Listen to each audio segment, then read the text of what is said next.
On my YouTube channel growth classes खेली। आज हम क्लास 10th के लिए चैप्टर थर्ड का डाउट क्लास लेके आए। इसमें 2 क्वेश्चन यहाँ सामने लिखे हुए हैं, question first and second. Question first और सेकंड ये डाउट में आ गए थे, इनको हो सकता था मैं इनको डायरेक्ट सॉल्यूशन लिखता और तुम्हें सेंड कर देता व्हाट्सएप पे, या फिर उनको तुम्हें हिंट दे देता ऐसे करना है, पर लेकिन प्रॉब्लम रह जाती। इस टाइप के क्वेश्चंस को सॉल्व करने के लिए हमें इनको समझना जरूरी है। क्वेश्चन की डेफिनेशन जो ये प्रॉब्लम लिखी हुई है, बट प्रॉब्लम इसमें क्या क्वेश्चन डिफाइन करना चाह रहा है, क्या क्वेश्चन हमसे कहना चाह रहा है, और जो क्वेश्चन हमसे कहना चाह रहा है कि उसको हम मेंटली थिंक कैसे बनाएं। हमने एक जनरल चीज हम देखते हैं, उनसे इसको कैसे जोड़ें। जैसे हम जो देखी हुई चीज से हम इसको जोड़ लेंगे तो इसका मतलब भी हमें समझ में आ जाएगा और ये क्वेश्चन हमें अच्छे से समझ में भी आ जाएगा। ठीक है, सेकंड क्वेश्चन, फर्स्ट क्वेश्चन, इस टाइप का क्वेश्चन मैंने पहले समझाया भी नहीं है। ठीक है, इस टाइप का क्वेश्चन मैंने समझाने से मुझसे रह गया है। 4-5 क्वेश्चन इस टाइप के हैं। इस टाइप के क्वेश्चनों को मैं नोट नहीं कर पाया था, तो मैं यहाँ समझा भी नहीं पाया हूँ, तो ये क्वेश्चन रह गया, इसलिए मैंने इसको फर्स्ट प्रायोरिटी दी है, तो मैंने फर्स्ट में लिख दिया। एक क्वेश्चन मुझे ये समझाना है, ये भी 4-5 स्टूडेंट्स का डाउट है, ये एक दो स्टूडेंट्स का डाउट है, ये 4-5 स्टूडेंट्स का डाउट है, ये भी मुझे समझाना है। इसके अंदर कैसे टाइम इंटरवल चेंज होता है, कैसे हम सोच सकते हैं कि क्या कौन सी थिंग कैसे है, वो चीज इसमें सीखनी है हमें। ठीक है, तो अभी हम सीख रहे हैं question number first. Places A and B are 100 kilometre, ठीक है, are 100 kilometre apart on a highway. एक हाईवे पर एक पार्ट है जो 100 किलोमीटर का है, वहां प्लेसेस कौन सा है, ए एंड बी। ठीक है, ये मैंने हाईवे लिया।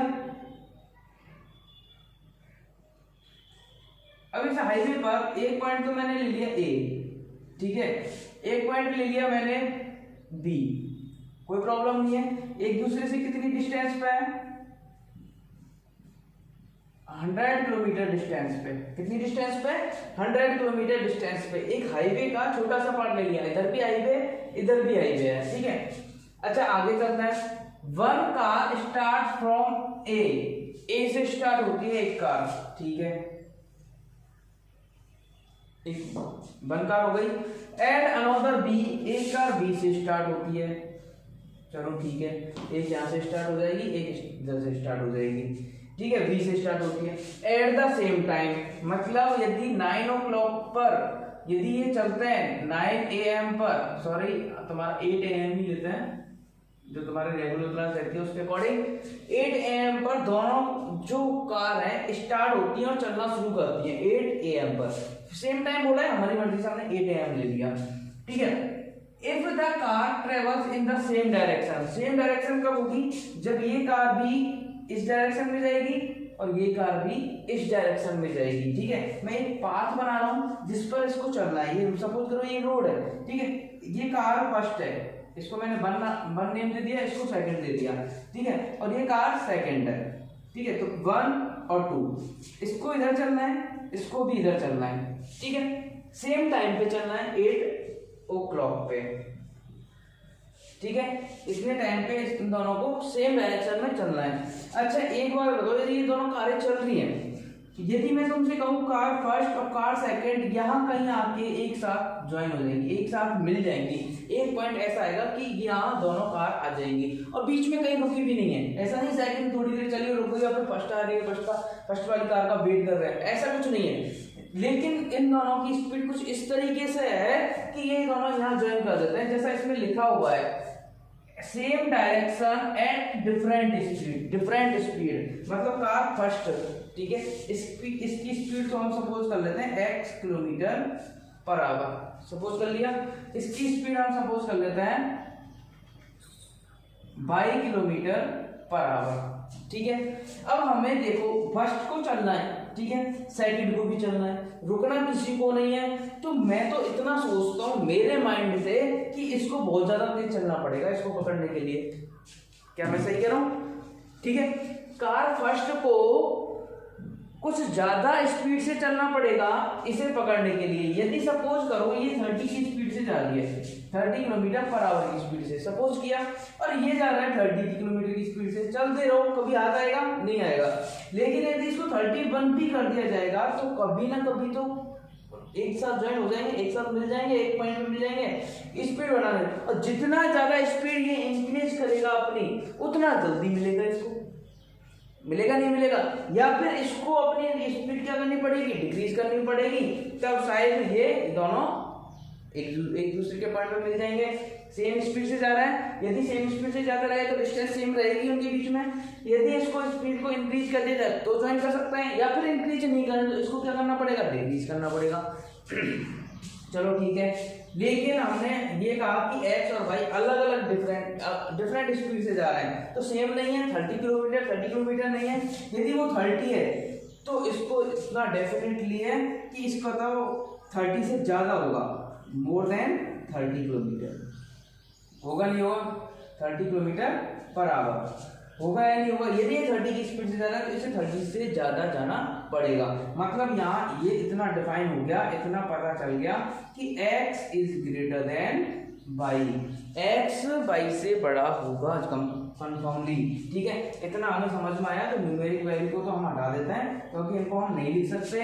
अच्छा, मैं ये कहता हूँ कि ये तो पॉइंट ए था, ए से चला था, ये बी था, और ये दोनों कार स्टार्ट हो गई और चल रही, और यहाँ पॉइंट जिस पे ज्वाइन किया वो पॉइंट आ गया क्यू। कौन सा पॉइंट आ गया? क्यू पॉइंट आ गया, जहां ये एक दूसरे को ज्वाइन कर रहा है। तो देखो, इसने एक कार ने कितनी डिस्टेंस ट्रेवल की, ए क्यू डिस्टेंस ट्रेवल की, ए से लेके क्यू तक। इसने कितनी की, बी क्यू की या नहीं की? यदि मैं बात करूं ए बी निकालने की, तो ए बी कैसे आएगा? ए क्यू में से बी क्यू वाला पार्ट हटाना पड़ेगा, ए क्यू माइनस बी क्यू करना पड़ेगा। अच्छा, ए क्यू ये डिस्टेंस हमें ट्रेवल करनी है, इसकी स्पीड क्या थी, x किलोमीटर पर आवर। ठीक है, कितने टाइम में मिलते हैं, दे मीट इन 5 आवर्स। तो मतलब ए को भी 5 आवर चलना पड़ा इस पॉइंट तक पहुंचने के लिए, बी को भी 5 आवर चलना पड़ा क्यू तक पॉइंट पहुंचने के लिए। ये दोनों के स्टार्ट होने के बाद दोनों डिफरेंट स्पीड से जा रहे हैं, दोनों 5 आवर बाद क्यू पॉइंट पर मिल जाते हैं। तो इसका मतलब ए भी 5 आवर्स तक चलता रहा, बी पॉइंट से चलने वाली कार भी क्यू तक पहुंचने के लिए 5 आवर्स तक कंटिन्यू चलती रही। ठीक है, फर्स्ट कार भी 5 आवर, सेकंड कार भी 5 आवर, लेकिन इसकी स्पीड x थी, इसकी स्पीड y थी। तो क्यों ना हम डिस्टेंस फॉर्मूले से जैसे s multiply t, distance is equal to speed multiply time. तो डिस्टेंस हमें ये निकालनी है ना, डिस्टेंस ए क्यू, तो डिस्टेंस तो है ए क्यू, और ए क्यू को निकालने के लिए स्पीड, ए से चलने वाली कार की स्पीड क्या है, x, और टाइम क्या है 5, तो कितनी आ गई 5x। अच्छा, ये तो 5x माइनस बी से चलने वाली कार की स्पीड बाई, और टाइम 5, तो माइनस 5y। कोई प्रॉब्लम नहीं होनी चाहिए। ठीक है, अच्छा, ए बी इन दोनों के बीच में डिस्टेंस कितनी है, ए पार्ट ऑफ एन हाईवे कितना है 100 किलोमीटर, तो ए बी कितना है 100 किलोमीटर। क्या कैलकुलेशन हो गई, x minus Y equal to 20। ठीक है, 5 कॉमन लिया, डिवाइड में लेगा 20 बन गया, 20 को मैंने उधर लिख दिया, इक्वेशन नंबर फर्स्ट। अब इनको एक्सप्लेन करने के लिए लिखेंगे कैसे, स्टार्टिंग से हम कैसे लिखेंगे इसको। Let the speed of the car which are start from A x kilometre per hour and start from b this is y kilometre per hour, here x is greater than y। ठीक है, यहाँ हमें लिखना पड़ेगा x is greater than y, then ये condition, ये diagram तुम उसमें बनाओ अच्छे से, कोई प्रॉब्लम नहीं है, इसको बनाओ कोई प्रॉब्लम नहीं है, इसमें और भी हम अभी एडिट करने वाले हैं। ठीक है, इसको बनाने के बाद हमें लिखना पड़ेगा here A B equal to A Q minus B Q 100 equal to 5x minus 5y। ठीक है, यहाँ हम लिख सकते हैं distance travel by car first which start from A is equal to 5x kilometre. ठीक है, और from point B by 5y kilometre. ठीक है, दोनों को difference according to given condition 100 के बीच में डिस्टेंस दे रखी है, तो 5x माइनस 5y। समझ में आया, इसको हमें लिख लेंगे। अच्छा, ये फर्स्ट कंडीशन अभी सॉल्व हो गई। ठीक है, 5 आवर्स तक हम पहुंच गए। ठीक है, अब हम जाते हैं आगे। इसको इरेज करना है, इसमें से कितना पॉइंट इरेज करना है हमें, सिर्फ इतना पॉइंट इरेज करना है, ठीक है। इसको मैंने इरेज कर दिया, ठीक है। अब क्यों ना हम थोड़ा सा इसको अलग थिंग में जैसे वो बोलता जाएगा वैसा हम उसको सुनते जाएंगे, ठीक है। चलो देखो कैसे करता है। क्या लिखा हुआ है, if they travel towards each other. देखो इसने तो कहा एक दूसरे की तरफ चलना शुरू कर देते हैं। अच्छा एक दूसरे की तरफ मतलब ये इधर और ये इधर, चलो इधर नहीं लगा रहे पॉइंट को, इधर लगाते हैं, ठीक है। ये तो इधर जाएगा ही जाएगा, ये इधर ना जाके किधर जाएगा, इधर जाएगा, ठीक है। यदि मैं तुमसे कहता कि if they travel in opposite direction and they meet, और फिर भी वो मिलते हैं, अपोजिट डायरेक्शन में जा रहे हैं फिर भी वो मिल रहे हैं। ऐसा तो नहीं कि ए इधर जाएगा बी इधर जाएगा तभी अपोजिट होगा डायरेक्शन। अपोजिट डायरेक्शन तो ये भी होगा ना कि ये इधर मुंह करके चलेगा वो उधर मुंह करके चलेगा, है तो अपोजिट डायरेक्शन, सेम डायरेक्शन तो नहीं। मैं कह रहा हूँ कि मैं और मेरा फ्रेंड सेम डायरेक्शन में जा रहे हैं, तो मैं इधर जा रहा हूँ तो वो भी इधर जा रहा होगा, मैं इधर जा रहा हूँ तो वो भी इधर जा रहा होगा, ऐसे तो होगा। लेकिन क्या कंडीशन है यहाँ, अपोजिट डायरेक्शन की बात कर रहा हूँ। यदि क्वेश्चन में लिखा है इन अपोजिट डायरेक्शन, तो अपोजिट डायरेक्शन और फिर भी वो मिल रहे हैं, तो इसका मतलब वो एक दूसरे की तरफ ही आ रहे हैं। जरूरी नहीं है वो टूवर्ड्स वर्ड को ही यूज करे, जरूरी नहीं है। क्या बोल सकता है, वो अपोजिट डायरेक्शन में भी जा रहे हैं और वो मिल भी रहे हैं। तो यदि वो अपोजिट डायरेक्शन में जा रहे हैं और मिल रहे हैं तो इसका मतलब वो क्या है, टूवर्ड्स ही है। समझ में आया। अपोजिट डायरेक्शन का मतलब तो ये भी होता है कि ए और बी इधर चले जाते हैं, तो उन दोनों के बीच में डिस्टेंस बढ़ती ना कि घटती। एक अपने घर जा रहा है एक अपने घर जा रहा है, तो जरूरी है कि वो किसी तीसरे के घर पहुंच जाएंगे, नहीं पहुंचेंगे। यदि वो कहीं से घूम के रवि के घर जा रहा है, ये भी घूम के रवि के घर जा रहा है, तो कहीं से भी चले जाओ पहुंचे तो रवि के घर, ठीक है। ये इधर मुंह करके गया ये इधर मुंह करके गया, तो इसका मतलब अपोजिट डायरेक्शन हो गई, ठीक है। अपोजिट डायरेक्शन एक दूसरे की तरफ होगा, टूवर्ड्स होगा, each other they meet 1 hour, ठीक है। वे 1 आवर में मिल जाते हैं, मतलब जो टाइम इन्होंने लिया, ए को कितना चलना पड़ा, 1 आवर चलना पड़ा, इसको कितना चलना पड़ा, 1 आवर चलना पड़ा। इसकी स्पीड क्या है, x, तो ये कितना चला देख लेते हैं। स्पीड x टाइम 1 मतलब x। यदि इसकी बात करें b की, तो ये भी 1 आवर चला, by multiply 1 equal two by. अच्छा ये भी चला, ठीक है, और ये भी चला, तो पॉइंट यहाँ कहीं होगा। देखो जैसे इसकी स्पीड तो ज्यादा थी, इसकी स्पीड कम है, तो ये तो 1 आवर में ज्यादा चल दिया होगा, ये कम चला होगा, इसलिए तो ये बात है। तो पी पॉइंट यहाँ आया होगा, और ये पी पॉइंट जो आया है, यदि मैं इसकी बात करूं तो यहाँ देखो कैसे बनेगा, A P plus B P बनेगा ना, A P plus B P, तभी तो ए पी बनेगा। जो डिस्टेंस ए बी के बारे में हम बात करें तो A P plus B P, और ए पी कितना है, ए पी डिस्टेंस हमने अभी निकाली है, x मल्टीप्लाई बन करके x plus B P by is equal to 100। समझ में आ गया, x मल्टीप्लाई ये 1 कहां से आया, 1 आवर में मिल रहा है ना, तो स्पीड मल्टीप्लाई टाइम का मल्टीप्लाई कर लिया, ये रफ वर्क है, ठीक है। रफ साइड में कर लेंगे हम इसको, ये निकाल लिया हमने और हमने इसमें पुट कर दिया, ये केस सेकंड हो गया, और यहाँ से कंडीशन ये सेकंड आ गई, ठीक है। अब तुम्हें इन दोनों को सॉल्व करना है। एलिमिनेशन मेथड से मैंने सॉल्व किया, इसको ये आ जाएगा, इसके नीचे लिख देता हूँ मैं, x minus Y equal to 20, ये कट जाएगा, 2x equal to 120, x equal to 60, मतलब इसकी स्पीड तो 60 किलोमीटर पर आवर। और बात करें इसकी दूसरे वाले की, तो इस 60 को मैंने इसमें पुट किया, तो बाइक की आ जाएगी 40 किलोमीटर पर आवर, मतलब एक स्पीड तो आएगी 60 और एक स्पीड आएगी 40। किसी को यहाँ कोई प्रॉब्लम नहीं होनी चाहिए, क्वेश्चन मैंने ये करवा दिया है, ठीक है।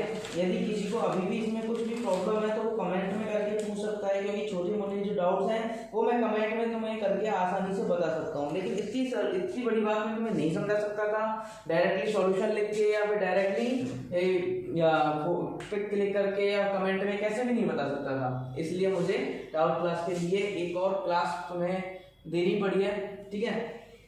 अब इसके बाद, ठीक है, दोनों का सॉल्यूशन निकल गया, x की निकल गई, y की निकल गई। जो हमने सपोज किया था, let the car speed of the car which start from a is 60 kilometre and which start from b that is speed 40 kilometre per our. कोई प्रॉब्लम नहीं है, ये क्वेश्चन यहाँ कंप्लीट हो जाता है। अच्छा चलो ठीक है, ये क्वेश्चन यहाँ कंप्लीट हो गया। अब आते हैं सेकंड पे। सेकंड क्वेश्चन क्या है, x takes 3 hours more than y, ठीक है, x लेता है 3 hours more than y से 3 hours ज्यादा लेता है। ये x और y क्या है, वेरिएबल है क्या, नहीं है ना वेरिएबल, क्या है ये, नेम, ठीक है, पर्सन का है, ठीक है, कोई भी पर्सन है x एंड y, ठीक है। हमें इतना ध्यान रखना है, डिस्टेंस, स्पीड, अभी रुको, ठीक है, स्पीड और टाइम, इन तीनों चीजों की बात हम करते हैं। हमें डिस्टेंस, स्पीड, टाइम की बात करनी है। देखो डिस्टेंस की बात की जाए तो देखो x takes 3 hours more than, 3 hours ज्यादा लेता है, x लेता है 3 से। यदि y की बात करें कि 1 आवर ले रहा है तो x कितना लेगा, 4 आवर लेगा, 3 आवर्स ज्यादा। अच्छा ठीक है, टू वॉक 30 किलोमीटर, ठीक है, इसमें 3 आवर्स ज्यादा लिए, 3 आवर्स मोर, और 30 किलोमीटर डिस्टेंस को 30 किलोमीटर वॉक करने के लिए x y की बजाय 3 आवर ज्यादा लेता है। तो डिस्टेंस तो दोनों ने कितनी ट्रेवल की, 30 किलोमीटर, 30 किलोमीटर, कोई प्रॉब्लम नहीं है। अच्छा, उसने 3 आवर ज्यादा लिए, मतलब टाइम ज्यादा लिया उसने, तो दोनों का टाइम निकालना है। टाइम कैसे निकालें, स्पीड तो है ही नहीं, इसकी मैं x kilometre per our speed suppose कर लेता हूँ, इसकी y kilometre per our suppose कर लेता हूँ। यहाँ तक किसी को कोई प्रॉब्लम नहीं होनी चाहिए। ये तो नेम थे कैपिटल में, स्मॉल में मैंने क्या स्पीड सपोज कर ली। अच्छा, इसका टाइम कितना आया, 30/x, इसका टाइम कितना आया, 30y, ये कितना किसमें आएगा, आवर में। अच्छा, x ज्यादा ले रहा है, क्लियर बात है, x ज्यादा ले रहा है, तो x टाइम ज्यादा ले रहा है, तो इसका सिंपल सा मतलब है वो धीरे चल रहा है, आलसी है, ठीक है, लेजी है वो, यही तो बात है। यदि x ज्यादा टाइम ले रहा है तो इसका मतलब वो स्लो चल रहा है, वो लेजी है, और लेजी है तो इसका मतलब तभी तो उसका टाइम ज्यादा आया कि नहीं आया। अच्छा, उसका टाइम ज्यादा आया, ठीक है, बात यहाँ तक ठीक है। यदि यहाँ कोई मैं अब चाहता हूँ एक नंबर, न्यूमेरिकल जो सिंप्लीफिकेशन वाले क्वेश्चन होते हैं वहां तक पहुंचने की कोशिश करता हूँ, इसको थोड़ा सा छोड़ के।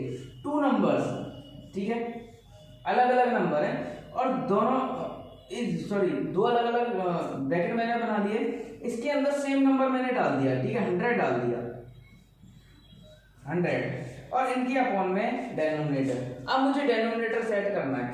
डेनोमिनेटर एक में तो मैंने 5 करा, एक में 10 करा, ठीक है। अच्छा, यहाँ 5 किया तो यहाँ कितना आएगा आंसर, 20, और यहाँ आंसर कितना आएगा, 10, ठीक है। अब मैंने इसको तो किया इंक्रीज, ठीक है, 5 से 10 कर दिया, इसको कर दिया डिक्रीज, 10 से 5 कर दिया। अब इसका आंसर कितना आएगा, 10, इसका आंसर अब कितना आएगा, 20। 100 5 का डिवाइड करने से मतलब जब इसको इंक्रीज करते हैं डेनोमिनेटर को तो ये वैल्यू कम होती जाती है, ठीक है। यदि हम 100 ना लेके और कुछ ले लेते हैं, जैसे मैंने 8 ले लिया, ठीक है, 8 का मैंने डिवाइड किया इसमें, ठीक है, इंक्रीज किया ना इसको, और इसको हम डिक्रीज कर रहे हैं, ठीक है, इसको डिक्रीज कर रहे हैं तो मैं 7 ले रहा हूँ, ठीक है, इसको डिक्रीज कर रहा है तो 7, इसको 8 का डिवाइड इसमें करेंगे, 8 1 से 8, 2 0 8 2 16, और 4 0 12.5 आ गया, ठीक है।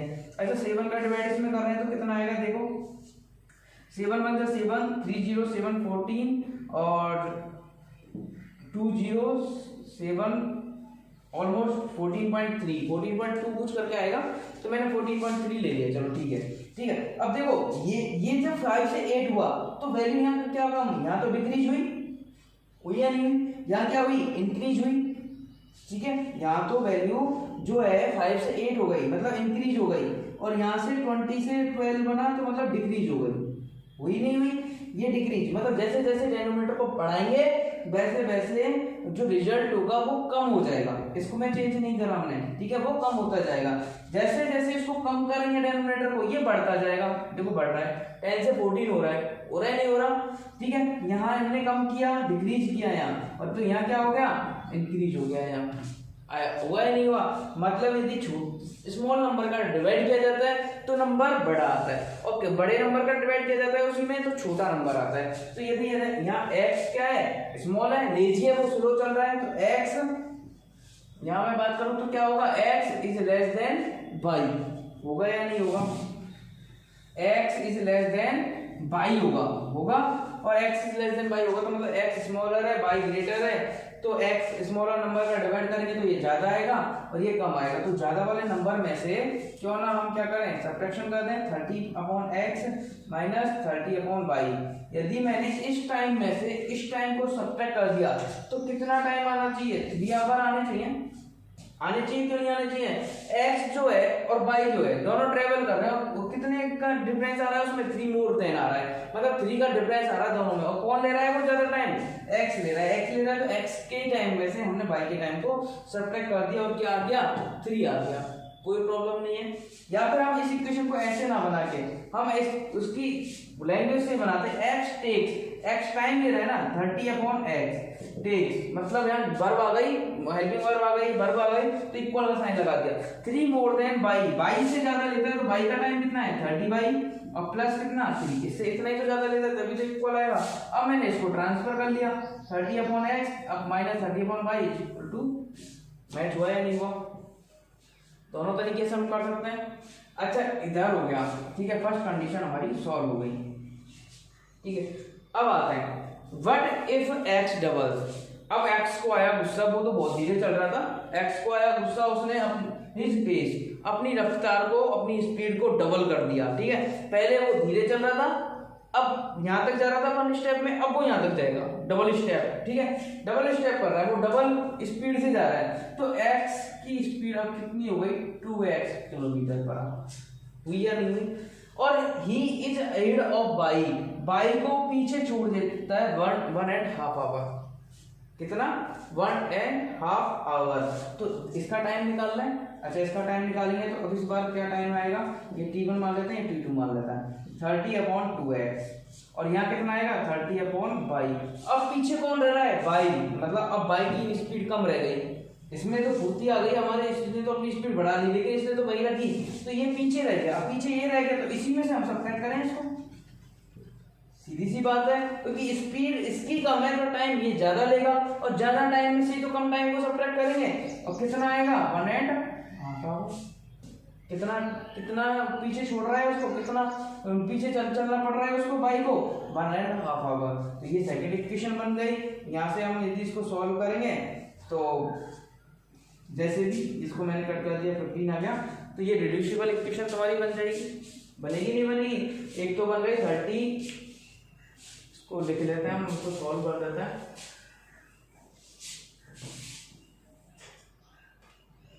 एक तो बनी थी 30x minus 30/y is equal to 3, ठीक है, 3 का मैंने डिवाइड कर दिया कंप्लीट इक्वेशन में, तो ये बन गया 10x minus 10/y is equal to 1। और एक बन रही है मेरे पास 15/x minus 15/x plus 30/y, ठीक है, माइनस वाला नंबर मैंने पहले ले लिया, पॉजिटिव मैंने बाद में ले लिया, और ये बन रहा है 3/2। 3 का डिवाइड इसमें भी जा रहा है और डिवाइड इसको करेंगे 3 का इसमें, तो ये तो बन जाएगा 5, ये बन जाएगा 10 और ये बन जाएगा 1, 3 का डिवाइड करने से। अब देखो इसको तो मैंने कर दिया कट, प्लस माइनस थे, और यहाँ आ गया 10x minus 5/x is equal to 1 minus 1/2, ठीक है, प्लस सॉरी मैंने ऐड किया है ये, ठीक है, तो ये माइनस तो इसके पास था इसलिए लगा है, लेकिन यहाँ क्या हो जाएगा प्लस हो जाएगा। अब इसका एलसीएम लेते हैं x, ये कितना बचेगा 5, 10 माइनस 5, ये कितना हो जाएगा 1 प्लस हाफ 1.5 और मतलब 3/2। क्रॉस मल्टीप्लिकेशन करते हैं, 5 2 10 और 3, मतलब x की स्पीड क्या आ गई 10/3 किलोमीटर पर आवर। x की जो वैल्यू है वो कितनी है 10/3 किलोमीटर पर आवर। इसी को किस में पुट करना है, y में पुट कर देते हैं, ठीक है। y में पुट करने से y की वैल्यू निकालने के लिए हमें किसी इक्वेशन में पुट करना पड़ेगा, और इसमें मैंने पुट किया इसमें 10/x मल्टीप्लाई 10/x है ना, तो 10/10 है 10/x, ठीक है, 10/3 वैल्यू पुट की, minus 10/y is equal to 1।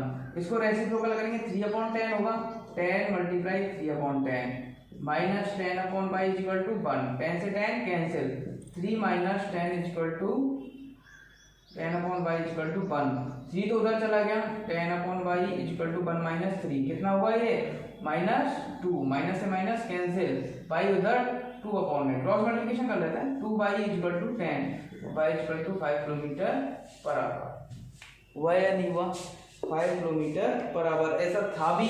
हमने जो सपोज किया था उसमें क्या था, x is less than y, solve करके देखो ये आ जाएगा 3.333 और ये आ रहा है 5, तो 3.333 लेस देन नहीं है 5 से, है कि नहीं, ये क्वेश्चन यहाँ सॉल्व हो जाता है। ठीक है, अब शायद ही तुम्हारा कोई क्वेश्चन ऐसा बचा है जिस टाइप का मैं क्वेश्चन मैंने नहीं करवाया हो, जिसके बारे में मैंने तुम्हें नहीं बताया हो। रुपए पैसे वाले क्वेश्चन होते हैं, जैसे 50 रुपए के कुछ कॉइन्स लिए हमने, 100 रुपए के कॉइन्स लिए, उनके बारे में। जैसे मैंने इसमें एक चीज मैं बता देता हूँ कॉमन क्या आता है इनमें, इन चीजों में। जैसे तुमसे कहा गया कि एक कोई मैं हूँ जो बैंक गया, ठीक है, बैंक में मैंने उससे कहा कि कुछ 5000 रुपये मुझे चाहिए, ठीक है, उसने मुझे 5000 रुपये निकाल के दे दिए मेरे अकाउंट से, और उसने उससे फर्स्ट सिर्फ मुझे 100 रुपये और 500 रुपये के नोट दिए, ठीक है, 100 रुपये और 500 के नोट मुझे उसने दे दिए। अच्छा चलो ठीक है, उसने मुझे दे दिए, ठीक है। यदि मैं बात करता हूं कि ऐसा जैसे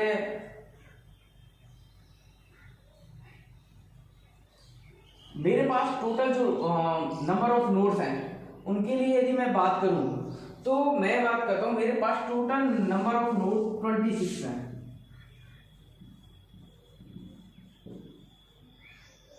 नंबर ऑफ नोट्स मेरे पास 26 हैं टोटल, ठीक है, 26 नंबर ऑफ नोट्स हैं। अब ये मुझे दे दिया, मुझे टोटल मनी दे बता दी कितने हैं, मुझे ये भी बता दिया कितने कितने रुपए के नोट हैं, ये भी मुझे बता दिया। अब तुम्हें बताना है कि 100 रुपए के कितने नोट हैं और 500 रुपए के कितने नोट हैं, ये तुम्हें बताना है। तो क्यों ना हम लेते हैं नंबर ऑफ नोट्स ऑफ 100 रुपए। 100 रुपए के जो नंबर ऑफ नोट है वो कितने x और 500 के कितने y। जब हमें पता होता है कि 100 रुपए के यदि 3 नोट हो हमारे पास तो कितने रुपए हो जाते हैं, 300 हो जाते हैं, मतलब मल्टीप्लाई हो जाता है। तो यहाँ से कितने रुपए बन गए मेरे 100x और यहाँ से कितने बन गए 500y, और दोनों का सॉल्यूशन कितना होना चाहिए, इतने तो 100 रुपए के रुपए हैं, इतने 500 नोट के रुपए हैं, तो टोटल कितना होना चाहिए, होना तो 5000 ही चाहिए। अच्छा, नंबर ऑफ नोट्स कितने हैं 26, मतलब ये नंबर ऑफ नोट्स x और y दोनों को यदि नंबर ऑफ नोट्स काउंट करें तो टोटल कितने होने चाहिए 26 होने चाहिए। बन गई दो condition, first condition second condition. इन दोनों को सॉल्व करके x और y की वैल्यू हमें निकालनी होती है, और आई थिंक इसको जब तुम सॉल्व करोगे तो y 6 और x 20 निकल के आएगा, ठीक है, कोई प्रॉब्लम नहीं होगी, आपके साथ कंप्लीट हो जाता है। यदि कोई और ऐसा डाउट आता है कि जिसके लिए मुझे वीडियो ही बनानी पड़े तो मैं क्या करता हूँ, मैं क्या करूंगा कि एक और वीडियो डाउट क्लास के नाम से अलग से मैं बना के उसको सेंड कर दूंगा, यदि कोई डाउट ऐसा आएगा तो, नहीं तो मैं उनके सॉल्यूशन तुम्हें डायरेक्ट व्हाट्सएप पे सेंड कर दूंगा। अब मैं सोच रहा हूँ कि नेक्स्ट चैप्टर हम फ्राइडे से स्टार्ट कराएं, ठीक है, ठीक है, आज ये हमने पढ़ लिया, कल से हम नेक्स्ट चैप्टर स्टार्ट करेंगे, और वो जो चैप्टर होगा वो होगा क्वाड्रेटिक इक्वेशन। क्या होगा, क्वाड्रेटिक इक्वेशन, ठीक है। अब क्वाड्रेटिक इक्वेशन के बारे में, ठीक है, quadratic equation, what is quadratic equation, ये क्या होती है क्वाड्रेटिक इक्वेशन, इसके बारे में जो जितना भी जानता है, ठीक है, वो मुझे कमेंट में करके बताए कि सर क्वाड्रेटिक इक्वेशन ये होती है, ठीक है।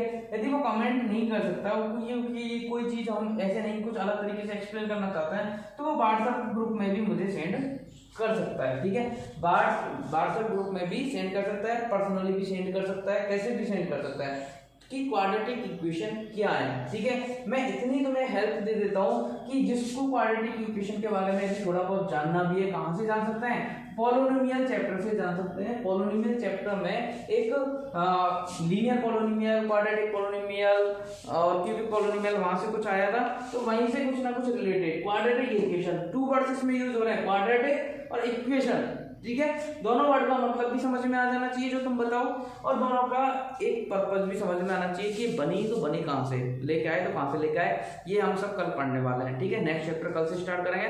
Thank you so much.